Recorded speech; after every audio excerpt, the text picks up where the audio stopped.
И до ден днешен продължавам да получавам коментари от християни, които ми казват: защо тренираш, нали си християнин? Тялото ни е храм на Святия Дух.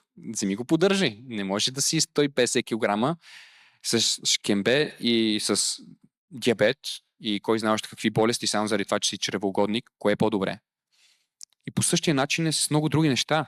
Някой път хората, които са по-религиозни, хората, които са свръхдуховни дори, когато започнеш да правиш нещо, което на тях на пръв поглед им изглежда светско и повърхностно, те са първите, които ще те укорят и ще ти кажат: това не е за Бог. Чакай малко. Как да не е за Бог? Не си ли виждал всички тия спортисти, които цял живот са тренирали, 30 години, яко са тренирали, и са се хранили, и са спали, и са тренирали, нищо друго не са правили и печелят матч, който се гледа от милиони и казват: тази победа я посвещавам на моят Господ и Спасител Исус Христос.